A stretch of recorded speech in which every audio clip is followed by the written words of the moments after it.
Greetings, friends. Prepare for another thrilling journey as we delve into Reddit's most bizarre tales. We're plunging deep into the quirkiest corners of the web. Grab your popcorn and join us on this adventure. Remember to hit subscribe and like. Let's begin. My name is Andre. I'm an ordinary person with an ordinary life that not long ago turned upside down. My wife Katya and I were married for 8 years. I thought those years were happy for both of us. Of course, like every couple, we had our disagreements and misunderstandings, but I always believed our marriage was something more than just a social contract or living together. I considered it a fortress, a place where I could be myself, where I was loved and understood. How wrong I was. I've never been what you call traditionally successful. My job at an IT company provided a stable income, enough for a comfortable life but without luxury. Kaya and I lived in a small, cozy house in the suburbs. We weren't wealthy, but we never struggled financially. I thought that was enough for us. Kaya didn't work. In the early years of our marriage, she focused on managing the household, and later, she took up art. She was a painter. I always supported her in that. She would paint and dream of having her own exhibition one day. We often talked about the future, imagining how her works would hang in galleries, gaining her fame and recognition. I loved seeing the fire in her eyes when she spoke about her plans. But time passed, and her exhibition never happened. Katya became more withdrawn. I attributed it to creative block, fatigue, or just bad moods. I tried to support her, telling her everything would work out, that she just needed to wait a little longer, but she distanced herself from me more and more. I noticed she spent a lot of time on her phone, but I didn't give it much thought. Maybe she was chatting with friends, I told myself. Besides, we both had our personal space, and I was never the jealous type. It all started a few months ago. We had savings, money I'd been setting aside for years, just in case. I dreamed of one day traveling around the world or buying a vacation home by the sea. Kaya knew about the savings and often mentioned how great it would be to invest them into something profitable. But I always told her I hadn't yet found the right opportunity. One day, I came home from work and found out that a significant amount of money had disappeared from our account, almost all of our savings. At first, I thought it was a banking error or some kind of technical glitch. I called customer service, but they confirmed that the money had been transferred and the transaction was made from my account. I started feeling uneasy. Katya was out at the time, supposedly meeting with friends, and I couldn't reach her. When she got home, I immediately asked her about the transfer. Katya seemed surprised, pretending not to know anything, but there was something strange in her eyes, as if she hadn't expected me to ask. We talked, but I didn't get a real answer. She said it might have been a mistake and that we'd need to sort it out with the bank. I tried to calm myself, but the worry had already taken root. A few days later, I got another notification from the bank. A second large transfer had been made from my account. Now there was no doubt that someone was deliberately draining our money. I decided to check the transaction history and found that the funds were going to the same account, registered under a name I didn't recognize. I showed this to Katya, and once again, she tried to dodge the conversation. But by this point, I was on edge, consumed by anger and betrayal. Finally, she broke down. Katya admitted that she knew about the transfers. She had made them herself. My world shattered in that moment. Katya, avoiding my gaze, quietly confessed that she had been seeing someone else for over a year. His name was Dima.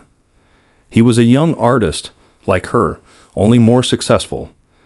They had met at an art event, and since then, their relationship had grown stronger. According to her, Dima was someone she truly loved, someone who understood her creative soul. All this time, she had been living a double life, and I was just a part of the background. Katya admitted that Dima had gotten into financial trouble and asked her for help. She decided that the money we had saved over the years would be his salvation. I couldn't believe what I was hearing. All our savings, the money I had set aside for so long, she gave to her lover. At that moment, I couldn't hold back. I yelled at her, asking how she could do this to us. But Katya just looked at me with a strange expression, as if none of this concerned her anymore. She told me she couldn't live with me anymore, that she wanted to be with Dima. And the worst part was, she truly believed that. To her, our marriage was over. I struggled to comprehend how this could have happened. We had been together for so many years. I thought I knew her, that she was a part of my life. And in one moment, everything turned out to be a lie. My mind was in chaos and I didn't know what to do next. The following weeks were the hardest of my life. Katya packed her things and moved in with Duma. I was left alone in our house, surrounded by memories that now felt like ghosts of a past that was never real. Everything we had shared, all the talks about the future, about children, about our dreams, all of it was an illusion. I tried to recover from the shock. I started the process of filing for divorce while also attempting to get back at least some of the money she had transferred, but it was nearly impossible. Katya had no intention of returning it, and Dima, as far as I could tell, wasn't about to either. One day, when I finally mustered the courage to meet her and talk about everything that had happened, she was disturbingly calm. We sat in a cafe, and she spoke about her new life with a strange sense of cold certainty. She said that maybe I would never understand why she did what she did, but she couldn't live any other way. She said being with Duma made her feel free, that he inspired her and supported her in every way. It wasn't betrayal, she stated, it was just the next stage of my life. Her words felt like mockery. I looked at her and couldn't believe this was the same Katya I had once loved. In that moment, I realized she was gone. The Katya I had shared my life with no longer existed. The divorce was painful but inevitable. Everything around me reminded me of the past, and every corner of the house, every item seemed filled with our shared history. But now that history was one of destruction, betrayal, and loss. At some point, I realized I couldn't stay in that house any longer. I sold it and moved to another city to start fresh. The money I got from the sale helped me regain financial stability, although most of our savings were lost. In the new city, I found a new job and made new friends. It was a slow and painful process, but with each passing day, it got a little easier. I started working out, attending self-development courses, and even took up painting.